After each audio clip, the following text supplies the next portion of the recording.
తనే చిరునామాగా ఎవరి వెనకాతలు ఉన్నటువంటి కథ గురించి కానీ ఒక 2 నిమిషాలు మాట్లాడవలసిందిగా సభాపూర్వకంగా కోరుతున్నాను. సత్య హరిశ్చంద్ర ఆడియో లాంచ్ కార్యక్రమానికి లక్ష్మీ పార్వతి గారిని సాదరంగా వేదికపైకి ఆహ్వానిస్తున్నాను.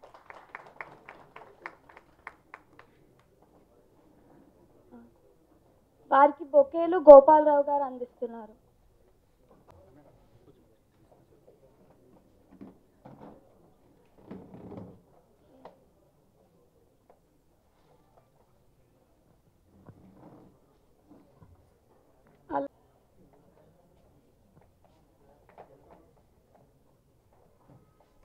హరిశ్చంద్రుడు పాత్ర చేసిన మంగాదేవి గారిని సాదరంగా వేదికపైకి ఆహ్వానిస్తారు. సత్య హరిశ్చంద్రుడు మూవీలో నక్షత్రుడు పాత్ర చేసిన వై గోపాలరావు గారిని సాదరంగా వేదికపై. ఈ చిత్ర నిర్మాత కొత్తపల్లి సీతారాం గారిని గుమ్మడి గోపాలరావు గారిని కోరుతున్నాము. గోపాలకృష్ణ గారిని కోరుతున్నాము. సారీ, నువ్వు అలా మాట్లాడితే లక్ష్మీపార్వతి గారు మే 28 ఎన్టీ రామారావు గారు జయంతి రోజున సత్యహరిశ్చంద్ర నాటకాన్ని ప్రదర్శించాల్సిందే ఆజ్ఞాపించారు. సినిమాని అదే నాటకం ఈ సినిమాని ప్రదర్శించాలి అని చెప్పేసి ఆజ్ఞాపించారు. ఆ వేదిక మీద ఆ మహాపురుషుడు గత సంవత్సరం నేను డిజిటల్ షో చేశా. ఇదే మా గోపాలరావు, నేను, కిలారి లక్ష్మి దాంట్లో నటించినటువంటి వాళ్ళతోనే డిజిటల్ షో అదే రామారావు గారి బర్త్డే సందర్భంగా జరిగింది. ఈసారి ఆ తెరతో పాటు మనుషులు కూడా తెర మీదే మిగిలేటువంటి యొక్క సినిమా ప్రక్రియని మళ్ళీ మహానుభావుడి పుట్టినరోజు సందర్భంగా అవకాశం ఇవ్వటం నిజంగా మాకు చాలా సంతోషంగా ఉందమ్మా. సో అది లైటింగ్ వచ్చిందంటే జ్యోతి ప్రజ్వలన కరెక్ట్గా ఆకాశంలో మనం అయ్యప్ప జ్యోతిని చూసే కాలం ఇది. కాబట్టి పౌరాణిక పద్య సినిమా జ్యోతిది. వీణాపాణి గారు ఏ రాగంతో వెలిగిస్తారు? దీపక రాగంతో వెలిగిస్తారో మీ ఇష్టం.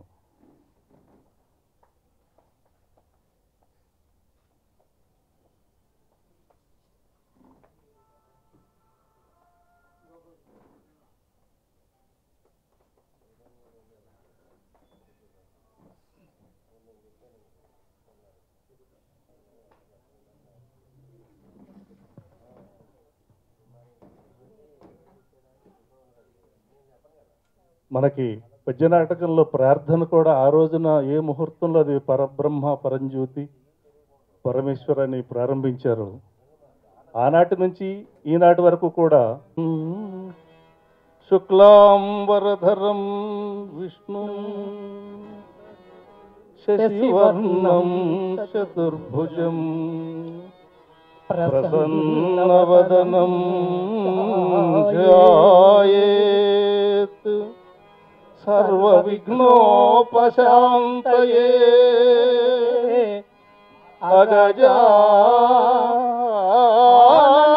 అగజాననపద్మం గజాననమహర్నిశం అహేకదం తం భక్తానాం ఏకదం తముపాస్మహే ఏకదం తముపాస్మహే.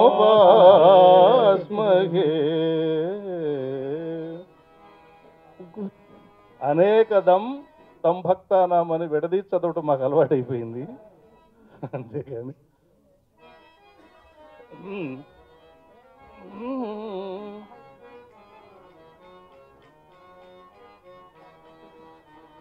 పరబ్రహ్మ పరమేశ్వర పురుషోత్తమ సదానంద పరబ్రహ్మ పరమేశ్వర పురుషోత్తమ సదానంద పరంజ్యోతి పరాత్పర పతిత పవన సుప్రకాశ పరంజ్యోతి పరాత్పర పతిత పవన సుప్రకాశ వరదాయక సకల లోక వరదాయక సకల లోక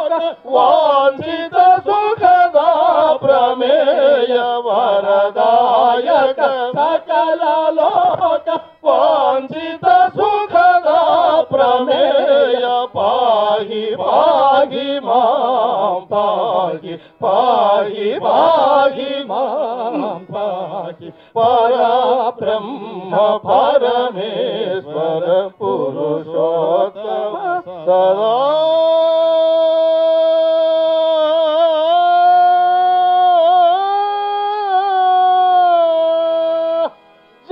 శ్రీకృష్ణ పరమాత్మకు జై, శ్రీరామచంద్రమూర్తికి జై, వీర హనుమానికి జై, జై బోలో సత్య హరిశ్చంద్రకు జై.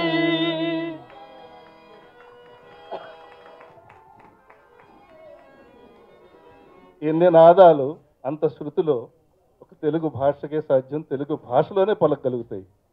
ఏ భాషలో ఉన్న ఇంత శృతిలో ఏ గాత్రాలు కూడా పలికే అవకాశం లేదు. ఇది కొంచెం గమనించమని ప్రార్థిస్తూ ఇప్పుడు అమ్మ మీరు ఈ నాటకాన్ని గురించి ఆడియో లాంచ్ ఒక్క నిమిషం టైం ఇస్తాను. ఇంది ఆన్ ది వే. అవునా? జయప్రకాష్ రెడ్డి గారు వస్తున్నారు. ఆన్ ది వే ఉన్నారు. 2 నిమిషాలు సార్. ఈ లోపల అమ్మ మాట్లాడతారు. ఈ లోపల హరిశ్చంద్రుడితో లైవ్ పాడిస్తాను ఒక పద్యం. అదేవిధంగా సీతారాం గారు వారిద్దరూ కలిసి సంయుక్తంగా నిర్వహించినటువంటి నాటకము సినిమాగా ఇది ఒక నిజంగా కొత్త ప్రయోగమే. ఇది అద్భుతమైన ప్రయోగం కూడా. నాటకాలు ఎంత ప్రాచుర్యం పొందినాయో తెలుగుదేశాన్ని అందరికీ తెలిసినటువంటి విషయమే. మనకి మొట్టమొదట 1842లో అనుకుంటాను లూమియర్ సోదరులు అనే వాళ్ళు ద రైజింగ్ ట్రైన్ అనేటువంటి ఒక మూవీ తీశారు. అప్పుడు ద రైజింగ్ ట్రైన్. అయితే ఆ మూవీ చూడటానికి అప్పట్లో అంటే మాటలు లేనటువంటి సినిమానే అది. అది ఇక్కడ కూడా మొట్టమొదట విజయవాడలో థియేటర్ చాలా పాత థియేటర్ ఒకటి ఉండేది అనుకుంటా. దాంట్లో వేస్తే వెళ్ళినటువంటి ప్రేక్షకులు అక్కడ ట్రైన్ ఇలా మూవ్ అవ్వగానే మొత్తం పరిగెత్తుకుంటూ వెళ్ళిపోయారట బయటికి భయంతో.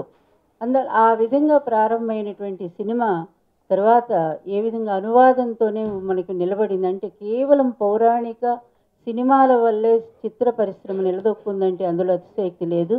అందువల్ల అనువాదంగా వచ్చినటువంటి ఎంతోమంది తిరుపతి వెంకట కవులు కానివ్వండి, తర్వాత మరి బల్జేపల్లి లక్ష్మీకాంత కవి గారు కానివ్వండి, తర్వాత జాషువా గారు కానివ్వండి, వీళ్ళందరూ ప్రతి ఒక్కళ్ళు ఆనాడు తెలుగు సాహిత్యంలో ప్రతి ఒక్కళ్ళు కూడా నాటకం రాయనటువంటి మహానుభావులే లేరు.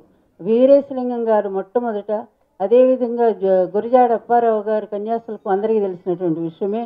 ఇలా రాసినటువంటి నాటకాలు దాంతోపాటు ప్రతి ఒక్క రచయిత కూడా అంటే ఆధునికాంధ్ర సాహిత్యంలో 18వ శతాబ్దంలో మొదటి పాదంలో అడుగుపెట్టిన దగ్గర నుంచి ఈ సాహిత్య రంగంలో మొట్టమొదటిగా వచ్చినటువంటి నాటకాలే తెలుగు సాహిత్యానికి ఊపిరి పోసాయి. అందుకే తుమ్మల సీతారామ చౌదరి గారు కూడా అంటారు, కుటిల శాస్త్రవ గుండెలెదరగా ఇటు సేతు అటు గంగగాగా ఎల్ల తెలుగునేలే తెలుగు భాష అని అంటారు. అందువలన మొత్తం ప్రపంచాన్ని కూడా ఒక ఊపటానికి సాధ్యం అయిందంటే అటువంటి భాషా పరిపుష్టి తెలుగు భాషలో ఉండటమే. ఆ పరిపుష్టి కలిగించింది కేవలం పద్యం అనే సత్యం అందరికీ తెలిసినటువంటి విషయమే. కనుక పద్యం వల్లే ఈరోజు తెలుగు భాష నిలబడగలిగింది. పద్యం వల్లే పద్యంతో రచించబడ్డటువంటి కావ్యాలు కానీ ప్రబంధాలు కానీ ఈనాటికి కూడా తెలుగు భాషకు ఒక ఉదాహరణగా నిలబడితే తర్వాత వచ్చినటువంటి వచన కవిత్వం ఇంతవరకు ఎవరికి గుర్తున్నటువంటి దాఖలాలు కూడా నాకు కనిపించట్లేదు. అందుకని నాటికి నేటికి ఏనాటికి కూడా తెలుగు భాష నిలబడుతుంది. దాంట్లో మనకి సత్యహరిశ్చంద్ర గుమ్మడి గోపాలకృష్ణ గారు చెప్పినట్టుగా పల్లెటూళ్ళలో ఇప్పటికి కూడా తెల్లవారుజామున నేను కూడా మొట్టమొదటి నాటకం చూద్దామని వెళ్ళాను. సత్యహరిశ్చంద్రే మా ఊర్లో తాడిపర్రు, మాది పచ్చల తాడిపర్రు. వేస్తామండి, చాలా చిన్నపిల్లని 9 ఏళ్ల వయసు.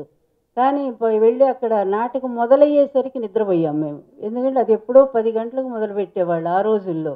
తెల్లవారులు వేస్తుండేవాళ్ళు. తెల్లవారు లేస్తే ఒళ్ళంతా దుమ్మే, లేచి ఆ మట్టిలోనే పడి ఎవరు పట్టించుకునేవాళ్ళు కూడా కాదు. తెల్లవారు లేచి అందరితో పాటు ఇంటికి వెళ్ళేవాళ్ళం. ఆ నాటకం చూడాలని ఎంత తపన పడ్డానంటే మరొకసారి గుంటూరులో అది విజ్ఞాన మందిరం ఏదో అనుకుంటా, కళామందిరం, దాంట్లో ప్రదర్శన అప్పుడు నాకు 16 ఏళ్ల వయసు ఎంత ఉంటుంది. మా నాన్నగారికి నాటకాలు పిచ్చి బాగా. ఆయన తీసుకెళ్ళారు నన్ను. నేను చూస్తాను సత్యహరిశ్చంద్ర అంటే. తీసుకెళ్ళాక ఒక్క 10 నిమిషాలు మాత్రం చూశాను. తర్వాత నిద్ర ఆపుకోలేక ఆ కుర్చీల క్రిందే పడుకొని నిద్రపోయాను నేను. కానీ అది శాంతం చూడాలని ఎంత తపన పడ్డానంటే, అది తర్వాత ఎప్పుడు మన కేవీ రెడ్డి గారు సత్యహరిశ్చంద్ర వచ్చాక ఒక తెనాల్లో చూశాను నేను ఆ నాటకాన్ని. చూశాక అనుకున్నాను, ఎందుకంటే సత్య చరిత్రకి ఒక రూపం ఇచ్చిందే సత్యహరిశ్చంద్ర నాటకం చెప్పాలి అంటే. అది చాలా చిన్న కథ, తైత్రీయోపనిషత్తులో ఒక 5 లైన్ల కథ అంత గొప్ప నాటకంగా మార్చినటువంటి మరి బలిజేపల్లి లక్ష్మీకాంత కవి గారిని మనం ఎంతైనా అభినందించాలి. అందులో జాషువా పద్యాలు కూడా ఉన్నాయి, అద్భుతమైనటువంటి పద్యాలు. వారు చెప్పినట్టుగా వేదాంతం అన్నీ ఉన్నటువంటిది. అన్నిటినీ మించి భారతదేశం, భారతీయ సాంప్రదాయం, సంస్కృతి ఈ సత్యానికి ఇచ్చినటువంటి ప్రాధాన్యత ఎంత గొప్పదో మహాభారతంలో వ్యాస మహర్షి కూడా మనకి చాలా చెప్తారు. శకుంతల పాత్ర చేత దుష్యంతుడి దగ్గర సభలో ఆమె అడుగుతుంది, నువ్వు నన్ను వివాహం ఆడి కూడా నువ్వెవరో నీ మొహం నాకు తెలియదని చెప్పి అంటున్నావు. ఒక ధర్మాన్ని, సత్యాన్ని రక్షించాల్సినటువంటి చక్రవర్తి వాటినే పక్కకు నెట్టేసి సత్య విదూరుడు అయినటువంటి నువ్వు ఎంత పాపాన్ని మూటగట్టుకుంటున్నావంటూ, శతగావో హతా విప్ర, శత విప్ర హతా స్త్రీ, శత స్త్రీ హతా బాల, శత బాల హతా ఏకమనృతం. ఎంత మంచి శ్లోకం అంటే ఇది. శతగావో హతా విప్ర, 100 గోవులను చంపితే ఎంత పాపం వస్తుందో ఒక బ్రాహ్మణుని చంపితే అంత పాపం వస్తుంది.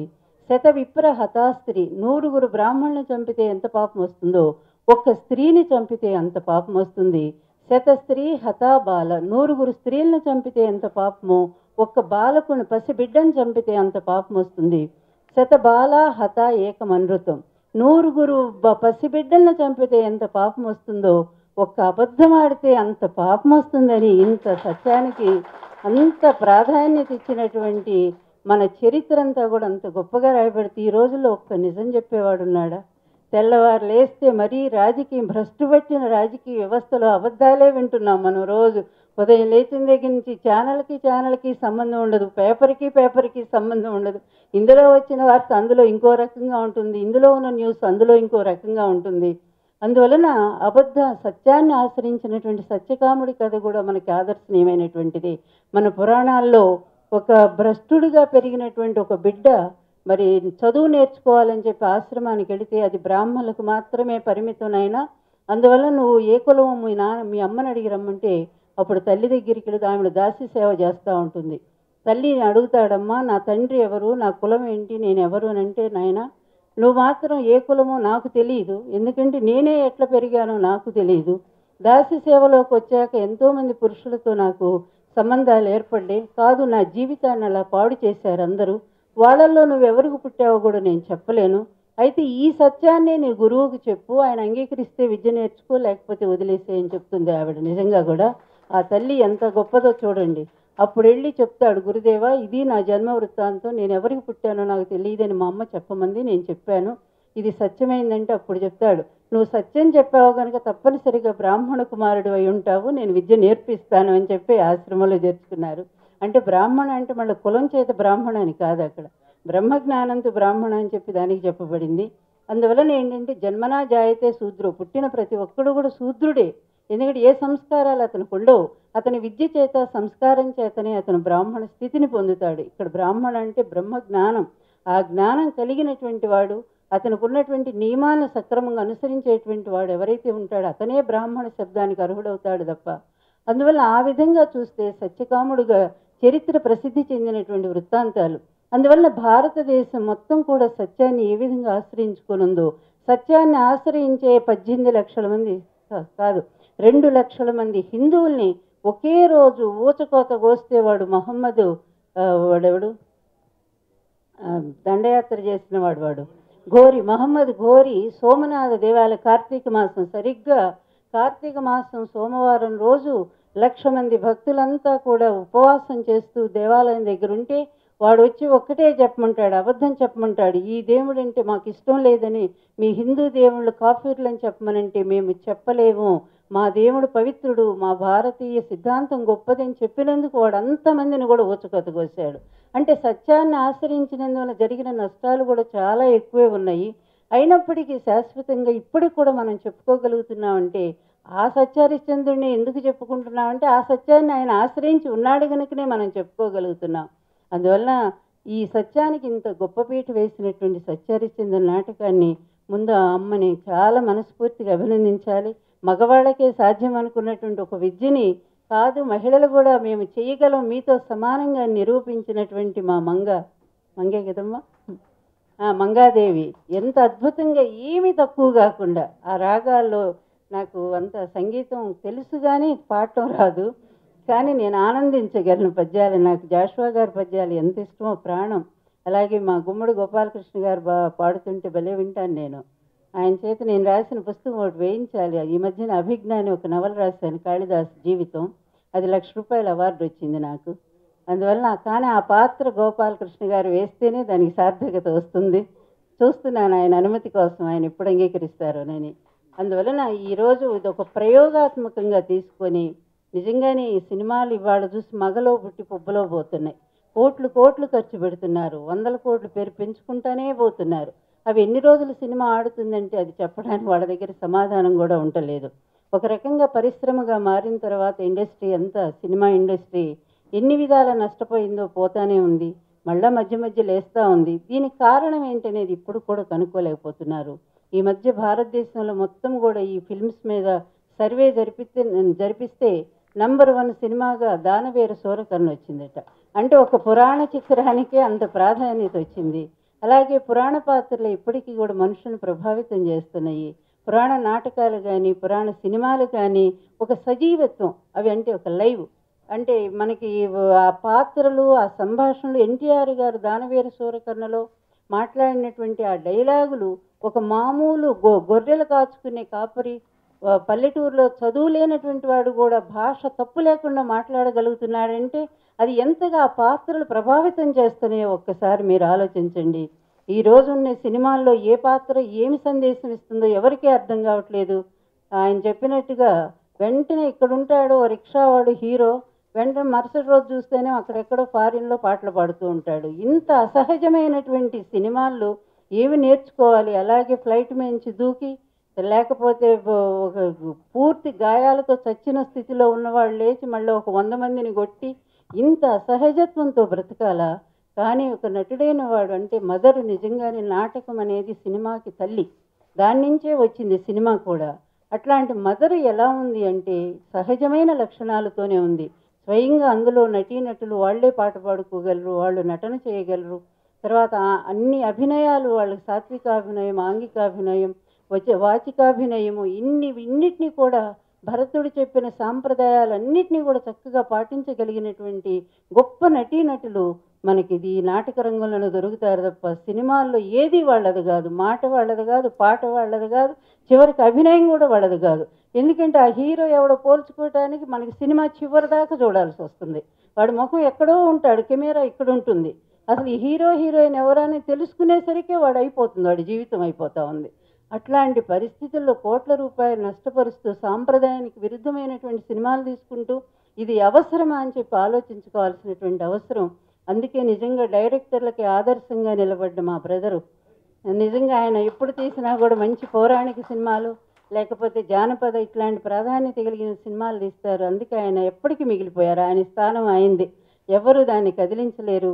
అందువల్ల మళ్ళీ ఒక రీథింకింగ్ ఆలోచించాల్సినటువంటి అవసరం సినీ దర్శకులకి అలాగే నిర్మాతలకు కూడా ఉంది. ఎంతసేపు ప్రేమ, ఏం ప్రేమలు చూపిస్తారు?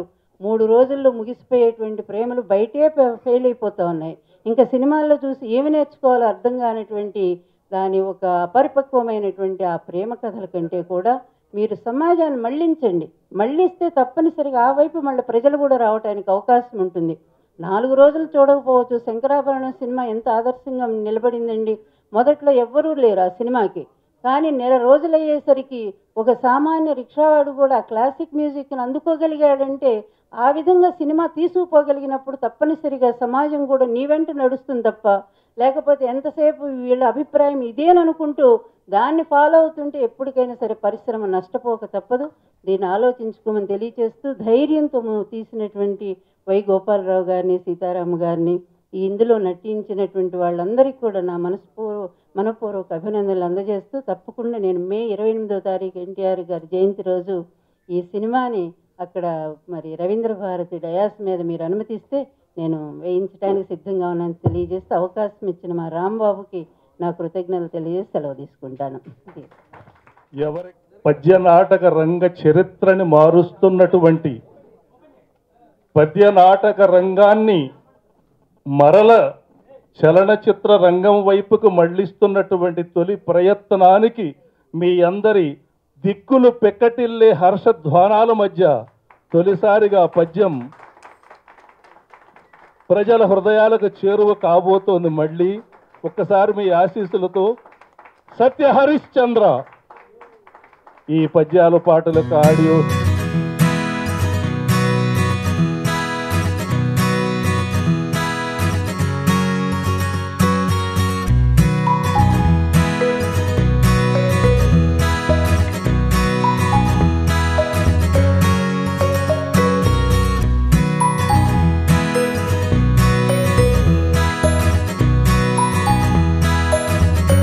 Sir okay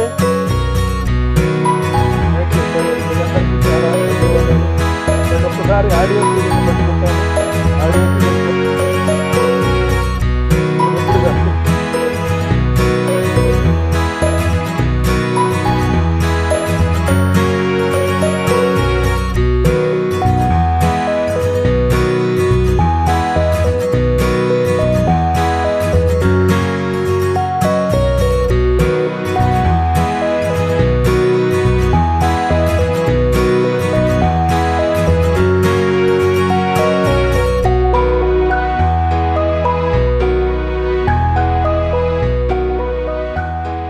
thank you very much.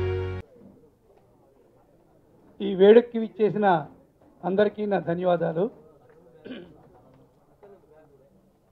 తన అమూల్యమైన అనుభవంతో అసలు నాటక రంగాన్ని, ఈ పద్య నాటక రంగాన్ని ఎలా చెప్పాలి అందరికీ తెలిసేలా అని చెప్పిన మా గుమ్మడి గోపాలకృష్ణ గారికి, ఎప్పుడైనా మన వేదాలు చరిత్రని చదవాలంటే అన్ని పుస్తకాలు మనం చదవలేము, కానీ లక్ష్మీభారతి గారితో కూర్చొని వింటే చాలు అన్ని పురాణాలు చదివినట్టే.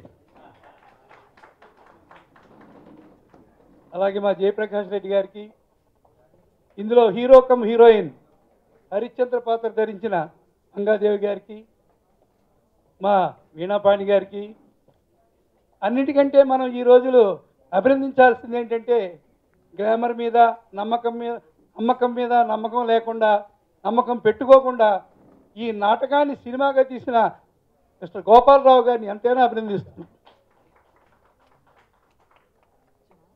ఓకే, ఈరోజు మన తెర వెనుక పాడిన ఒక పద్యం నాకు ఎంత గుర్తుకొస్తుందంటే, ఆ దసరా ఉత్సవాలు జరుగుతాయి పాలకొల్లో మా ఇంటి దగ్గరే. అక్కడ ప్రతి నాటకం రోజు తెర ముందు ఈ పాట పాడతారు. పాడినప్పుడు నేను మా స్టూడెంట్స్ మా కుర్రోళ్ళు అందరం కూడా వెళ్ళి వాడితో కూర్చొని ఆ పాటలో గొంతు కలుపుతాం. మళ్ళీ ఈరోజు అది చూసినందుకు నాకు చాలా థ్రిల్గా ఉంది. నేను ఈరోజు ఈ మీటింగ్కి వచ్చింది ఒక డైరెక్టర్గా కాదు, పద్య నాటకం మీద ఉండే ఒక ఫ్యాన్గా వచ్చాను నేను. ఎందుకంటే నేను 7వ తరగతి నుంచి అంతకు ముందు నుంచి కూడా పద్య నాటకాలంటే చాలా ఇంట్రెస్ట్. పాడకపోయినా పాడలేకపోయినా నేను నరసాపురం సైకిల్ తొక్కెళ్ళి అక్కడ వైజయంతి టాకీస్లో టికెట్ డ్రామా వేసేవారు. అక్కడ ఉండే పోలీస్ని వాళ్ళని మా ఫ్రెండ్స్ పట్టుకొని లోపలికి ప్రవేశం తీసుకొని ఫ్రంట్ సీట్లో కూర్చునేవాడిని. ఈలపాటి రఘురామయ్య గారు, పీసపాటి గారు, షణ్ముఖ ఆంజనేయరాజు గారు, వీళ్ళందరి డ్రామాలు కూడా నేను చూశాను. అది ఎంత ఇంట్రెస్ట్ అంటే వాళ్ళకి, అది తెల్లారుజాము 6 అయ్యేది నాటకం అయ్యేటప్పటికి. అప్పుడు ఒక పద్యం ఉంది, అదేంటంటే కృష్ణుడు పాడతాడు, ఇతనికి ఇంకా చాలా కాలం దాకా, చాలా టైం దాకా ప్రాణం పోదు, మనకెందుకు ఇది శ్రమ, వెళదాం రండి అని పద్యాన్ని కట్టేసేవాడు, దుర్యోధనుడి పద్యాన్ని. ఇంతలోగా ఆటంట నాయుడు గారు లేచి ఇంకనూ ఉన్నది అని ఆయన మళ్ళీ పద్యం పాడేవాడు. ఎంత సిన్సియారిటీ ఇందులో. అలాగే మా పాలకొల్లో మా ఇంటి దగ్గర వేసిన నాటకంలో చందాలు 3 పార్టీలు, ఈ నాటకం వేయాలని ఒకడు, ఆ నాటకం వేయాలని ఒకడు, అది వేయాలని ఒకడు. ఒకరోజు పెద్ద గొడవ జరిగింది. ఒకడేమో గయోపాఖ్యాన్ని వేయాలని, ఒకడేమో బొబ్బిలి యుద్ధం వేయాలని వేస్తే సరే అని ఆ రూముల్లో అందరూ మేకప్ వేసుకుంటున్నారు ఎరుపు రంగుతోటి. ఒకడికే ప్రాబ్లం వచ్చింది, కృష్ణుడు పాత్ర వేసేవాడికి. ఆయన తెల్ల రంగు వేసుకొని ఇప్పుడు నేను ఎరిపోయాలా తెలిపోయాలా చెప్పండి అయ్యా అని గొడవ చేసేవారు. అందులో వాళ్ళకుండే ఫ్యాన్స్ మామూలు వాళ్ళు కాదు. నేను తణుకెళ్ళా రాత్రి నాటకం చూడడానికి. అందులో షణ్ముఖ ఆంజనేయరాజు గారు రాత్రి 1 గంటకు వచ్చారు. నేను తెల్లారుజాము కృష్ణుడు. ఆయన వచ్చిన వెంటనే అందరూ లేచి చప్పట్లు కొట్టి ఆయన ఆహ్వానించారు. ఇప్పుడు సినిమా ఫీల్డ్లో ఉండే హీరోలు కూడా పనికిరారు ఆ ఓవేషన్కి. అలాంటి గ్రేట్ గళ ఈ పద్య నాటకం. ఈ పద్య నాటకాన్ని ఆదరించాలంటే మనం మాట్లాడితే సరిపోదు. మనం మాట్లాడతాం, చప్పట్లు కొడతారు, వెళ్ళిపోతారు. దీన్ని ఏం చేయాలి? దీనికి ఎలా గ్లామర్ క్రియేట్ చేయాలి? అందులోకి ఈ పద్య నాటకం ఎంత వీక్ అయిపోయిందంటే, ఇంత కష్టపడి చేసే పద్య నాటకం స్టేజ్ మీద డ్రామాని క్రియేట్ చేయట్లేదు. కృష్ణుడు ఉంటాడు, వాళ్ళు మాట్లాడుకుంటుంటారు. ఇలాంటి కొన్ని వీక్నెస్లు ఉన్నాయి ఇందులో. ఆ వీక్నెస్లు లేకుండా గోపాలకృష్ణ గారి నాటకాల్లో కూడా అంత డ్రామా ఉంటుంది. అందుకని ఒకటే సోర్స్ ఉందని నా ఉద్దేశం. లక్ష్మీపార్వతి గారు కూడా నేను రిక్వెస్ట్ చేస్తున్నాను. నంది నాటకోత్సవాలు చేస్తున్నారు, నాటకాలు కష్టపడి ఆడుతున్నారు. అది డైరెక్ట్ టెలికాస్ట్ పెట్టండి. మామూలు ఛానల్లో ప్రతి నాటకం ప్రజలు చూడాలి. చూసినప్పుడు దాని గ్లామర్ వస్తుంది. అందుకని దీనికి గ్లామర్ క్రియేట్ చేయాలి. దానికి అడ్డు తెర. ఆ తెరని మనం అడ్డు పెట్టి చూపించాలి. ఈరోజు నేను అభినందించాల్సింది ఏంటంటే మంగాదేవి గారిని. ఆయన సడన్గా రామారావు గారి శిష్యురాలు కనిపించింది. ఆవిడ శిష్యురాలేమో అనే ఎక్స్ప్రెషన్స్ ఆయన ఫాలో అయ్యారా, ఈవిడి ఆయన ఫాలో అవుతూ చేశారా అని. రామారావు గారు అంటే మనకి ఇప్పుడు ఒక పెద్ద మహానటుడు, పెద్ద ఆర్టిస్ట్ అని ఉంది. మేము మనుషులంతా ఒకటి చేసినప్పుడు నేను అసిస్టెంట్ డైరెక్టర్. ఆయన ఇట్లా రామకృష్ణ కూర్చో, మేము డైలాగ్ చెప్తాం. సరే డైలాగ్ వచ్చేసింది, ఇది మా దానవీర సూర్యకర్ణ డైలాగ్ చెప్తాను విను అని ఆయన షూటింగ్ అయ్యేదాకా కూడా నాకు చెప్తూనే ఉండేవారు. ఆయన ఇది నేను ఎలా రాశానో తెలుసా, ఆ రైటర్ నువ్వు లెగలేకపోతే ఇంకా నేను రాయలేనంటే ఆయన దగ్గర నైట్ కూర్చొని ఆయన కుర్చీ పక్కన కుర్చీ వేసుకొని ఆయన చెబుతుంటే నేను రాశా అన్నారు. అలాంటి గ్రేట్ స్టార్ కాబట్టే ఈ రోజు వరకు మనం చెప్పుకుంటున్నాం. అలాంటి గ్రేట్ స్టార్స్ అందరూ కూడా క్రియేట్ చేసిన దీన్ని ఈరోజు మన తెర మీద చూపించారు గోపాలరావు గారు. అందుకని గోపాలరావు గారిని మనం అందరం కూడా హర్షధ్వానాలతోటి ఎంకరేజ్ చేయాలి. ఈరోజు చలనచిత్ర రంగంలో ఎంతమంది ప్రొడ్యూసర్లు ఉన్నా గ్లామర్ తోటో వ్యాపారంతోటో దేనితోటో ఆధారపడి తీస్తున్నారు. బట్ గోపాలకృష్ణ గారు కేవలం నాటకం మీద ఉండే ఇంట్రెస్ట్తో తీశారు కాబట్టి ఇది తప్పకుండా పెద్ద సక్సెస్ అవ్వాలి, పెద్ద సక్సెస్ అవ్వాలి అని మీరందరూ కూడా అభినందించాలి. ఈ మీడియా అంటే ఏంటో తెలుసండి. ఈరోజు సునామీకి ఎవరు భయపడరు, ఎర్త్కేక్ కూడా ఎవరు భయపడరు. మీడియా అంటే భయపడుతున్నారు పెద్ద వాళ్ళందరూ కూడా. కానీ మీరు అలా భయపెట్టకుండా ఇన్వైట్ చేయండి ఆడియన్స్ని. రిక్షా తొక్కే అతన్ని, బిందుతో నీళ్లు తీసుకెళ్ళే ఆవిడ్ని, స్టూడెంట్స్ని అందరినీ రండి, ఈ నాటకం ఇంత కష్టపడి తీశారు, మీరు చూడండి, దీంట్లో ఉండే కష్టాన్ని గ్రహించండి అని ఎడ్యుకేట్ చేయండి. అప్పుడే ఈ నాటకానికి ఒక వాల్యూ వస్తుంది.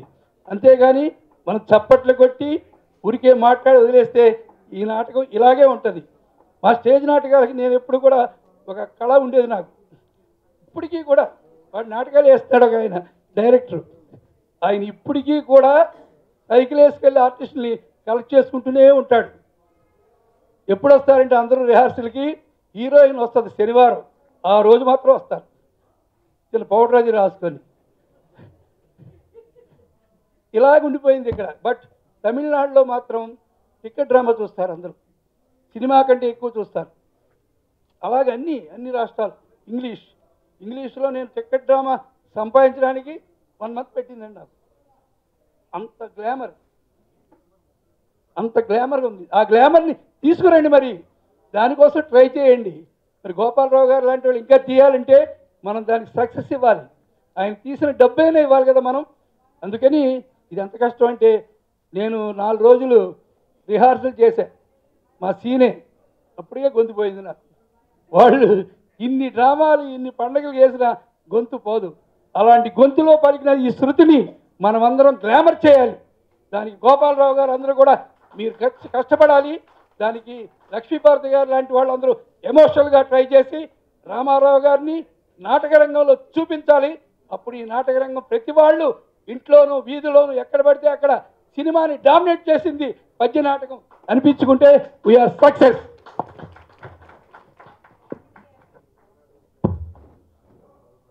ఇంత నటులు కాబట్టి అన్నప్పుడు అవేర్నెస్ వస్తుంది, ప్రేక్షకుల నుంచి చూడాలనేటువంటి యొక్క అవేర్నెస్ వస్తుంది. ఎందుకంటే ఒకప్పుడు శబ్దం ద్వారా వినికిడి ద్వారా వెళ్ళేది.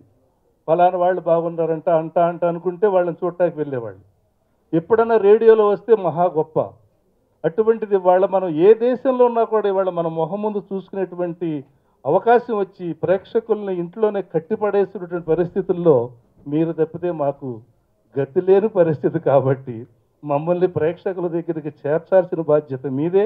అది మా కోడిరామకృష్ణ గారి మాటను నేను బలపరుస్తూ మళ్ళీ మిమ్మల్ని రిక్వెస్ట్ చేస్తూ, మరి ఎన్ని కష్టాలు పడ్డాడు, ఎందుకు పడ్డాడు అని 2 మాటల్లో చెప్తాను అని చెప్పేసి గోపాలరావు గారు తన యొక్క వాణిని వినిపిస్తానన్నాడు. ఒక 2 నిమిషాలు వింటే అన్నగారిని లాస్ట్తో మాట్లాడిస్తాను. ఎందుకంటే నాటకానుభవం ఉంది, దీని మీద అవగాహన ఉంది.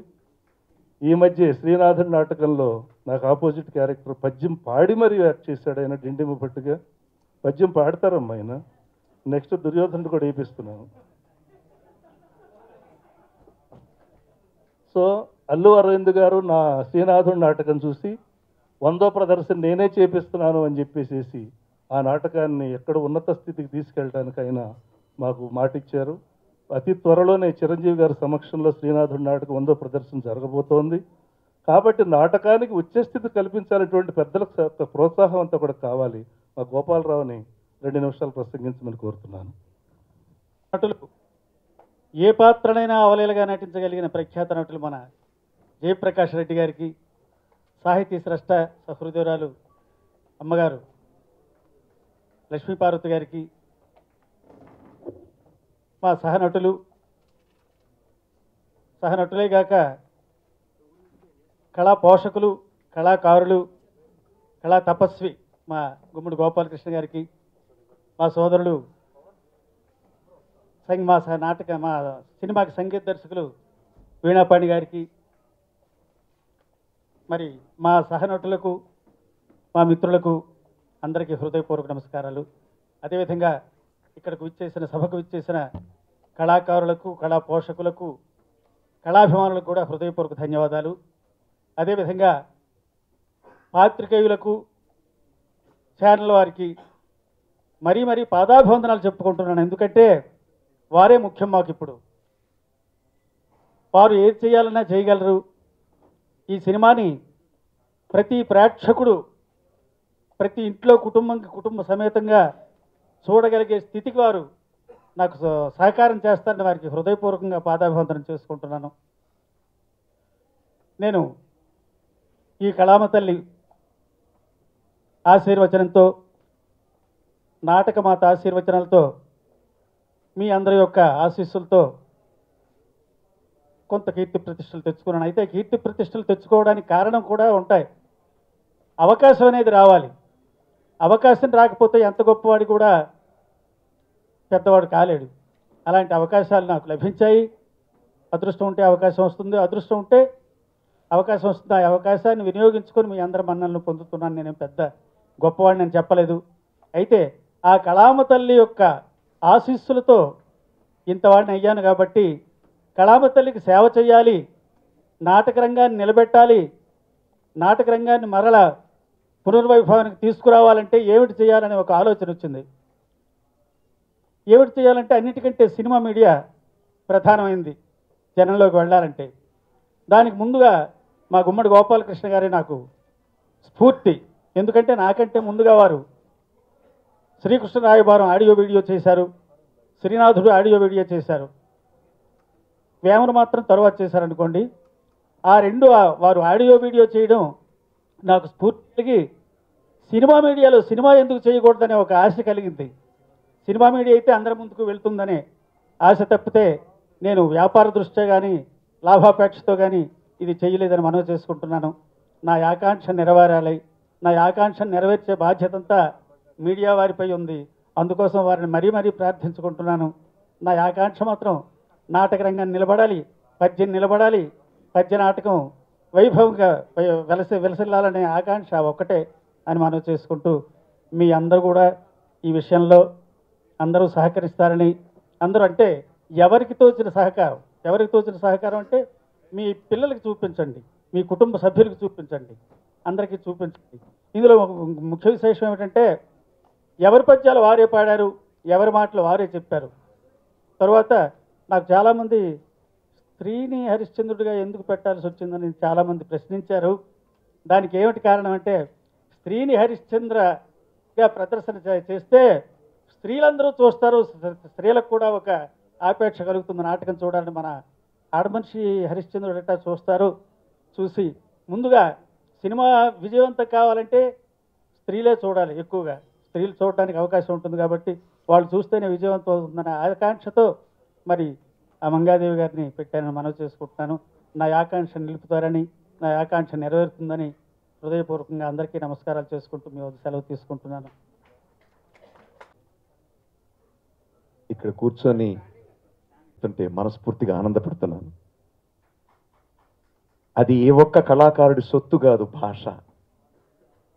ప్రతి తెలుగు హృదయంలో నిలవాలి. ప్రతి మనిషి పద్యం అంటే పాడాలి. గోపాలరావు గారు మాట్లాడారు, భాష చూసారా ఎలా ఉందో, ఎంత సుస్పష్టంగా ఉందో. ఒకసారి హ్యాట్స్ ఆఫ్ కరతాళ ధ్వనులు తెలియజేయండి. పౌరాణిక కళాకారుడు వేదిక ఎక్కి మాట్లాడుతుంటే పద్యం ఒక్కటే కాదు, భాష పులకించి పరవళ్ళు తొక్కుతుంది. అంటే ఆ పద్యంలో సంస్కృత భూయిష్టంగా ఉంటుంది. తెలుగు భాష సంస్కృతం నుంచి పుట్టినా కూడా మొట్టమొదటి తెలుగు భాషకి ఒత్తు లేదు.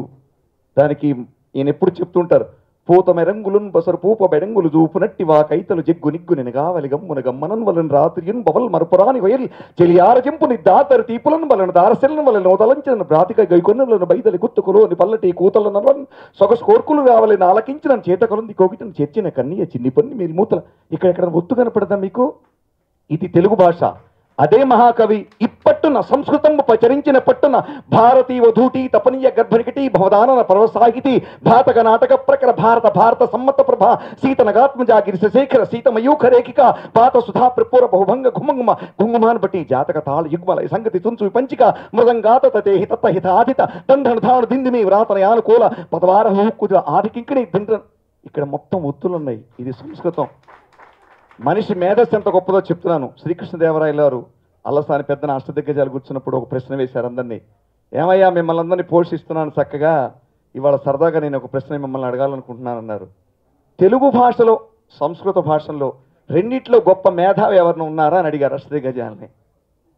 అల్లసాని పెద్దన గారు ఉండగా వెంటనే లేచి హక్కు కానీ ధైర్యం కానీ ఎవరు చేయరు వాళ్ళల్లో. ఆయన వైపే చూస్తున్నారు అందరూ.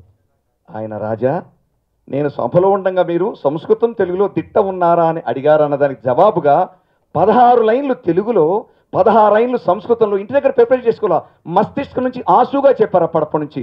ఒకసారి మీ కరతాళధ్వనులు తెలియజేయండి. మేధస్సు ఎంత గొప్పదో. ఆయన ఏమన్నారు, సంస్కృతం భాష తెలుగు భాషలో పండితులు ఉన్నారా అన్నందుకు 16 లైన్లు తెలుగులో చెప్పేశాడు. ఒత్తులేదు, పూత మెరంగులను ఒత్తులేదు. తర్వాత ఇప్పట్టున సంస్కృతం ప్రచరించిన పట్టున భారతీయ వధూటి తపనీయ అంటే ఎంత గొప్ప మేధస్సు అండి. ఎప్పుడు పుట్టింది ఈ మేధస్సు? శ్రీకృష్ణదేవరాయల కాలంలో ఆది నుంచే ఉంది. అది మనకు ఎందుకు రావటం లేదు? మన సంస్కృతిని, మన భాషని మన బిడ్డలకి ఎందుకు ఇవ్వట్లేదు? ఇవ్వాలనే తాపత్రయంగా గోపాలరావు గారి గురించి ఇప్పటి వరకు చెప్పిన అందరూ చెప్పారు. అందరికీ నా హృదయపూర్వక నమస్కారాలు తెలియజేసుకుంటూ మీకు తెలియని విషయం చెప్తున్నాను. మా వై గోపాలరావు గారు అంటే నా చిన్నప్పుడు హీరో. ఆయన నాకు ఒక హీరో. అప్పటికి ఇంకా గుమ్మడి గారు కూడా నాకు పరిచయం కాలేదు. గుంటూరులో 10th 8th 9th చదువుకునే రోజులు. ఆయన చూడాలంటే ఆ వెంకటేశ్వర విజ్ఞాన గేట్లు వెళ్తుంటే చుట్టూతో ఒక 200 మంది ఉంటారు. చూడటానికి కూడా దగ్గరికి వెళ్ళటానికి వీల్లేదు. ఎంత గొప్ప నటుడు అంటే మా ఊర్లో వాల్ పోస్టర్లు అంటే ఇచ్చేవాళ్ళు. ఇది మీకు ఒకసారి తెలియాలి, పూర్వ వైభవం. ఆ వాల్ పోస్టర్లు చూసేవాళ్ళం. అందులో టిక్కెట్ ధర 20, 50, 10, 2 ఇలా ఉండేవి. డబ్బులు ఇవి చూడటానికి నాన్నగారు పంపించాలి, గుంటూరు వెళ్ళాలి, డబ్బులు ఉండేవి కాదు. పిచ్చి సంగీతం అంటే. అప్పుడు ఏం చేసేవాడిని, ఒకరోజు ముందొచ్చేసి వాళ్ళు రిహార్సల్ చేయడానికి రాజా గారి తోటలో ఒక ఉండేది. అక్కడికి వెళ్ళి చిన్నగా వీళ్ళని పరిచయం చేసుకునేవాడిని. ఎవరిని? హార్మోనిస్ట్ని పరిచయం చేసుకునేవాడిని. నాకు పెద్ద వింత ఏంటంటే కాలుతో తొక్కుతూ ఉంటారు, చీకట్లో వాయిస్తూ ఉంటారు, శృతి కరెక్ట్గా ఉంటుంది, రాగం కరెక్ట్గా ఉంటుంది, ఏదన్నా సగంలో అందుకుంటారు, సెకండ్లో. హ్యాట్స్ ఆఫ్ టు హార్మోనిస్టులు. వాళ్ళకి మీ నమస్కారాలు తెలియజేయండి, ముందు మీ పాదాభివందన తెలియజేయండి. ఎంత గొప్ప కళాకారులు అంటే హార్మోనిస్ట్ అంటే వాడు. కళ్యాణ రాగం పాడేస్తారు గోపాలరావు గారు. పక్కన ఆయన శృతి పెంచుతాడు అనగానే ఆయన 4కి వెళ్ళిపోతాడు. తెలియకుండా ఆయన మళ్ళీ 4:30కి వెళ్ళిపోతాడు, 5:30కి వెళ్ళిపోతాడు. కొంతమంది ఆర్టిస్టులు వచ్చేసి శృతి చెప్పరు ఏం చెప్పరు, వేదిక ఎక్కేస్తారు. ఎక్కగానే హార్మిస్ట్ మేధావి అందరికన్నా క్షణాల్లో శృతి కనుక్కోవాలి, క్షణాల్లో రాగం కనుక్కోవాలి, క్షణాల్లో భావం కనుక్కోవాలి, క్షణాల్లో మధ్యలో వారికి గ్యాప్స్ ఇవ్వాలి. ఇంతకన్నా గొప్ప కళ ఎక్కడ పుట్టిందండి? ఆ కళనే మనం పెంపొందించుకోవాలి.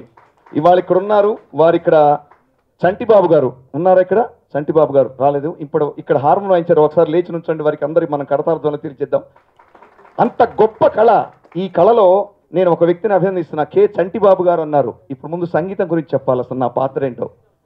ఈ పౌరాణిక నాటకానికి సంగీతం చేయటం అంటే ఏముండదండి. ఆయన మొట్టమొదటి నక్షత్రుడిగా వచ్చినప్పుడు ఏదైతే పాడాడో ఇప్పుడు అదే పాడుతున్నాడు. దంతావళమ్మ కోసం ఎదురు చూస్తుంటాం, రివ్వు అనేసరికి ఎంతసేపు గుక్క పెడతాడో తెలియదు ఆయన. అలాంటి హీరోతో నాకు కోరిక కలిగింది, ఎప్పుడైనా ఆయన నన్ను హార్మోని వాయించమని అడగాలి, అది నా ఎయిమ్. ఒకనొక సందర్భంలో నేను అడగకూడదు, ఆయనే అడగాలి వాయించమని. ఒక నాటకంలో బాలనాగమ్మ నాటకానికి నేను హార్మోనిస్ట్గా పనిచేస్తున్నా. ఆయన ఒక్కరే వచ్చారు, ఎవరు రాలా. ఒక్కరే వచ్చారంటే ఆయనకి సూరి గారు వస్తారు ఎప్పుడు పక్కన వాయించడానికి. అటు ఇటు తిరుగుతున్నారు, వస్తున్నారు. నాకు మొదటి నుంచి కంపోజింగ్ ఇష్టం. ఎవరినో పద్యం ఇప్పుడు మాయామాయ జగం పాడారనుకోండి, అయ్యా నేను ఇంకో దాంట్లో కంపోజ్ చేస్తా పాడతారా అని అడుగుతా. అలానే చక్రవాకలు ఎవరు పాడారనుకోండి, నేను కీరవాళ్ళలో కంపోజ్ చేస్తా పాడతా అని అడుగుతా. నా అదృష్టం ఏంటంటే బాలనాగమ్మలో ఆయన బాలవర్ధి వేశారు, హార్మోనిస్ట్ అలా కొత్తగా నేర్చుకోవాలి క్యారెక్టర్ ఆయన కూడా. ఆ నాటకానికి హార్మోనిస్ట్ నేను గుంటూరులో కోర్టులో పనిచేస్తున్న నాటకాలకు వాయిస్తుండేవాడిని. అప్పుడు ఎవరు రాకుండా వచ్చారేంటా అనుకున్న సమయంలో మీరే చెప్పండి అన్నారు. చక్కగా పాటలు చేతి మీద రాసుకొని పాడారు, స్టేజీ మీద పాటలు కూడా రాశాను, పద్యాలు కంపోజ్ చేశాను. పాడిన తర్వాత అప్పటికీ నాకు నమ్మకం లేదు, ఎవరో హార్మోనిస్ట్ అని ఆయన అన్నారు. చివరికన్నారు నాకు మీరే హార్మోనిస్ట్ అని అన్నారు. ఆ ఫింగరింగు అవాయించి ఇప్పుడు మీకు నమస్కారాలు తెలియజేసుకుంటానండి. That is heroism. ఆ హీరోని నేను కోరుకున్నందుకు, ఆ హీరోయే నన్ను నాటకానికి మీరు వాయించాలని కోరుకోవడంతో అది మా తొలి పరిచయం. అయితే ఈ పద్య నాటకంలో నిజంగా నేను చేసిందేం లేదు, ఎవరు ఏం చేయలేరు. పద్యం మనిషిని బ్రతికిస్తుంది, పద్యాన్ని ఎవ్వడు బ్రతికించక్కర్లా. ఆ పద్యమే మనల్ని బ్రతికిస్తుంది, ఆ సత్యమే మనల్ని కాపాడుతుంది, ఆ భాషే మనల్ని కాపాడుతుంది. జేపీ గారు ఎందుకు ఒక వ్యక్తిగా ఇంత పెద్ద పెద్ద ప్రపంచం సృష్టిస్తున్నారు? మరో నాగభూషణం గారు, ఆయన రక్త కన్నీరు గుర్తుంది కదా మీకు. ఎన్ని సినిమాలు ఆడినా కూడా ఆయన నాటకాన్ని వదిలిపెట్టాడా? తన యొక్క కన్న తల్లిని వదిలిపెట్టాడు. అలానే మా జేపీ గారు ఇవాళ ప్రభంజనాన్ని నాటక సునామీ సృష్టిస్తున్నాడు. ప్రతి నెలలో ఆడిస్తున్నారు, ఆడుతున్నారు, ఎందరినో ప్రోత్సహిస్తున్నారు.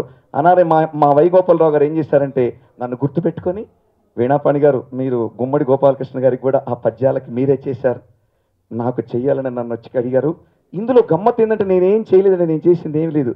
పద్యాలకు ఎవరు, ఆయన గొప్ప హార్మోనిస్టు వైగోపాలరావు గారు, మా హీరో గొప్ప హార్మోనిస్ట్, ఆయన అద్భుతంగా వాయిస్తాడు. అది చూసేవాడు నేను. ఏం చేయాలి నాకు అనుకున్నందుకు పద్యాలన్నీ రికార్డ్ చేసుకొచ్చేసారు. పద్యాలకు సంగీతం ఎవరైనా చేసేదేం లేదు, ఆల్రెడీ రికార్డ్ అయిపోతే హార్మోని పెట్టుకొని. నేను చేసిన పని ఏంటంటే కంప్లీట్గా మొదటి నుంచి చివరి దాకా కొన్ని నెలలు బట్టి రీ రికార్డింగ్ చేశారు మొత్తం. ఎందుకంటే ఆ పద్యాలు, భావన, ఆ రాగాలు మధ్యలో ఏముండాలి అనుభవీయంగా కొన్ని సంవత్సరాలు హార్మోనిస్ట్గా వాయించాను కాబట్టి చక్కగా వాళ్ళకి కావాల్సిన విధంగా నేను చేయగలిగాను.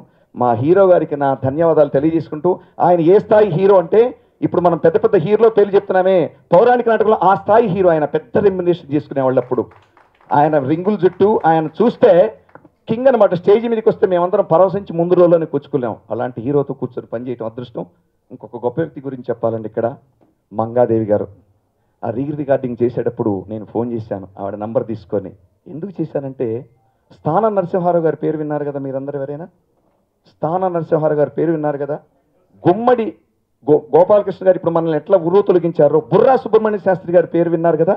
వీళ్ళిద్దరు ఏం చేశారు, ఇంట్లో వాళ్ళ ఆవిడ కూడా గుర్తుపట్టలేదుట. స్టేజీ మీద ఆయన చూసి ఇంటికి వచ్చి మళ్ళీ ఏడి మీరే అడిగిందిట, పిచ్చిదాన నేనే వేదిక మీద ఉందని చెప్పేట.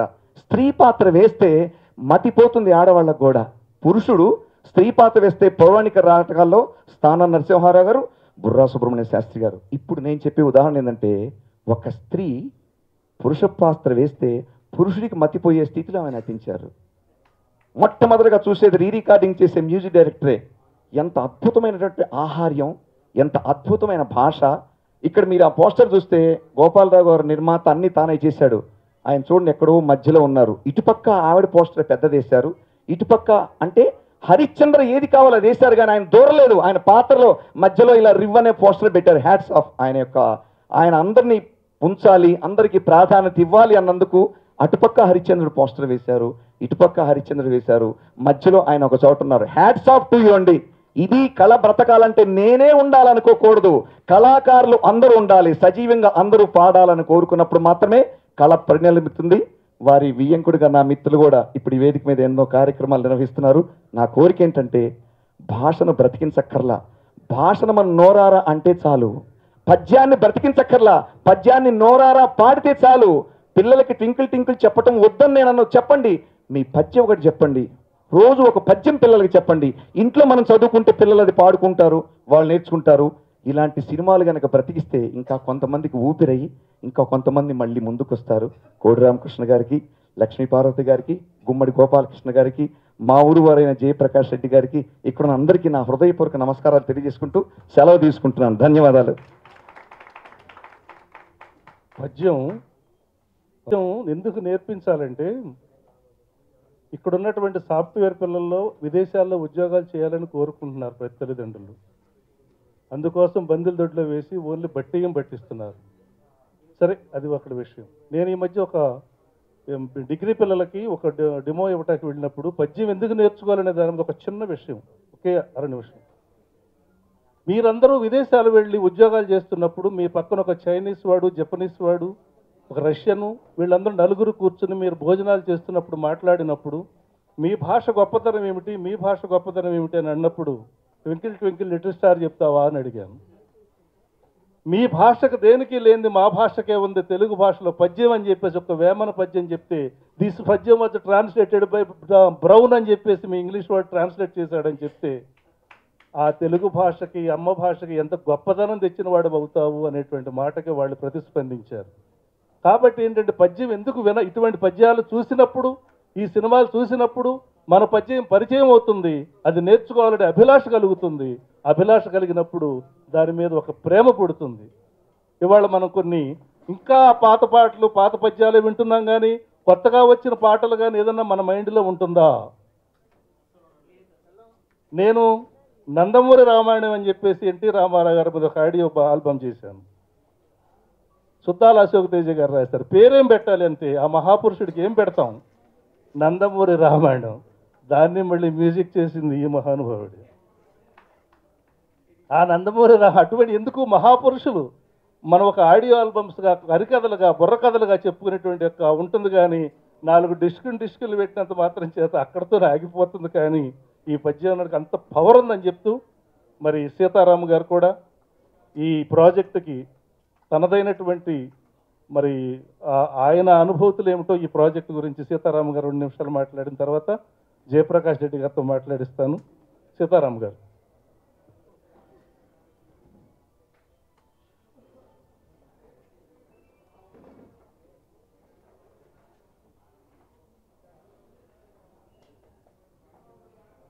సభకు నమస్కారములు. ఇప్పుడు మా ఆహ్వానాన్ని మన్నించి విచ్చేసిన ఆంధ్ర స్పీల్బర్గ్ కోడి రామకృష్ణ గారికి, మరి మా సహోదరి లక్ష్మీపార్వతి గారికి, మరి గుమ్మడి గోపాలకృష్ణ గారికి, జయప్రకాష్ రెడ్డి గారికి, మరి మా సోదరి మంగాదేవి గారికి, మా మిత్రులు, మా సహచరులు గోపాలరావు గారికి, మరియు మా మ్యూజిక్ డైరెక్టర్ వీణాపాని గారికి, మరి గోపాలకృష్ణ గారికి, మరి ముల్లపూడి గారికి, అందరికీ నా హృదయపూర్వక నమస్కారాలు అర్పిస్తూ,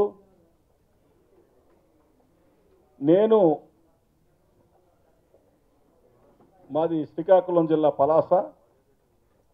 నేను 18 సంవత్సరాల క్రితం హైదరాబాద్ వచ్చాను. నేను హైదరాబాద్ వచ్చింది దేనికంటే సినిమాల కోసం, దేనికోసం కాదు. మన సంస్కృతి, మన సాంప్రదాయాలని పరిరక్షించుకోవడానికనే ఉద్దేశంతో నా యొక్క వ్యవహారాలన్నీ కూడా విడిచిపెట్టేసి నేను హైదరాబాద్ రావడం అయింది.